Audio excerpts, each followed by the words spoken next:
Welcome to the Echoes Across the Valley. If you are new here, please subscribe and turn on the notification so you don't miss our next video.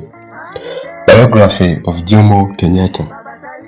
Jomo Kenyatta was a Kenyan anti-colonial activist and politician who governed Kenya as its prime minister from 1963 to 1964 and then as its first president from 1964 to his death in 1978.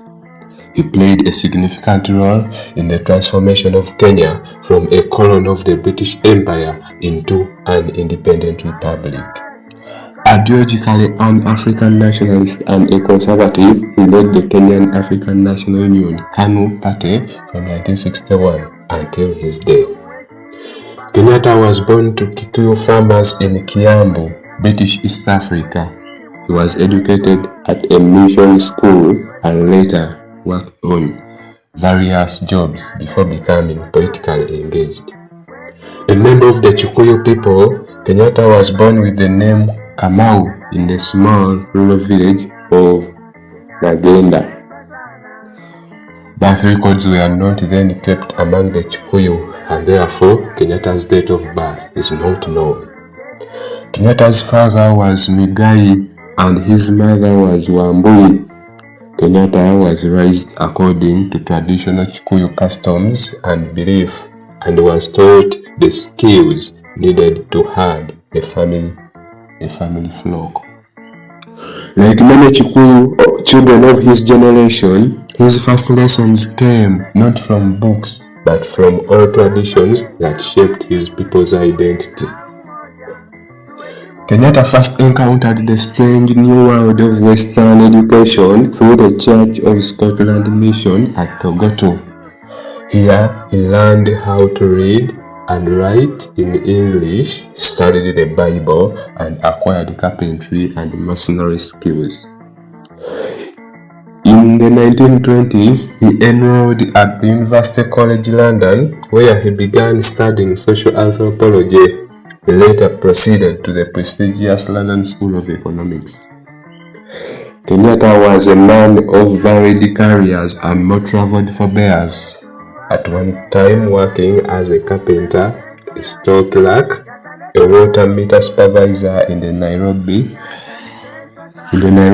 Municipal Council, among other jobs. He later joined the Kikuyu Central Association, where he became an active voice defending African land rights against colonial policies. His skill in writing petitions and speaking to both Africans and Europeans quickly made him a rising figure. In 1929, he traveled to London to present Kikuyu grievances to the British government. This marked his first step directly onto the international political stage. Though the petitions were ignored, Kenyatta gained valuable experience and built networks with other Pan-African leaders. By the late 1930s, Jomo Kenyatta had returned from Britain with new confidence and international exposure. In 1947, he became president of the Kenya African Union, the strongest nationalist movement of the time, and under his leadership, the call for land reform, equal rights, African leadership, participation in government grew louder. During the Mau Mau uprising of the 1950s, Kenyatta was accused by the colonial authority of leading the rebellion. Though the evidence was weak, he was tried and imprisoned in 1952 and stayed in prison up to 1961. By the time of his release in 1961, he was no longer just a Kikuyu leader, but the undisputed father of the nationalist cause, ready to guide Kenya toward freedom. By this time, nationalist pressure mounted, forcing the colonial government to allow African political parties to regroup. The Kenya African National Union had been formed in 1960, and though still in detention, Kenyatta was chosen as its president in absentia. In this period, Kenyatta quickly emerged as the chief negotiator for Kenya's independence.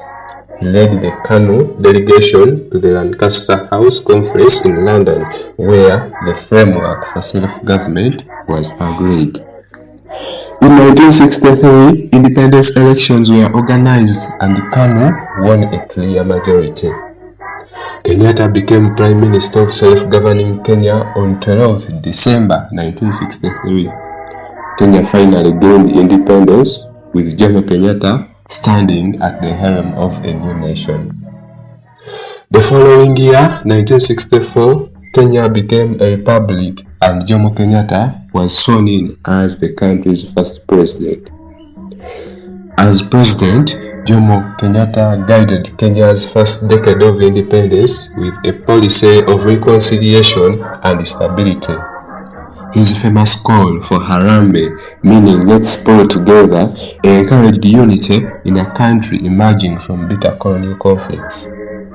Rather than driving out the European settlers, he adopted a pragmatic approach, assuring them security and allowing them to keep much of their land. Under his leadership, Kenya enjoyed relative peace, strong economic growth, and expansion in education, healthcare, and infrastructure. However, Kenyatta's leadership was not without controversies. His government's land redistribution program, while aimed at healing colonial injustices, largely favored political allies and wealthy elites, leaving many ordinary Kenyans landless and resentful. Political opposition was harshly curtailed with critics facing intimidation, detention, and sometimes murder. Allegations of corruption and nepotism grew, particularly accusations that he favored his Kikuyu tribe mates in government appointments and economic opportunities. Jomo Kenyatta died on August 22, 1978 at a State House Lodge in Mombasa. He was laid to rest on 31st August 1978 in a solemn state funeral at Parliament Grounds, Nairobi. What's your take on Jomo Kenyatta as an African leader? Let me know in the comment sections below. Will it be a D class if you like this video? If no, please like and follow this channel so you don't miss any of our next videos. Once again, it's your teacher, Mr. Solon Kumam Zafar. I will catch you on the next one.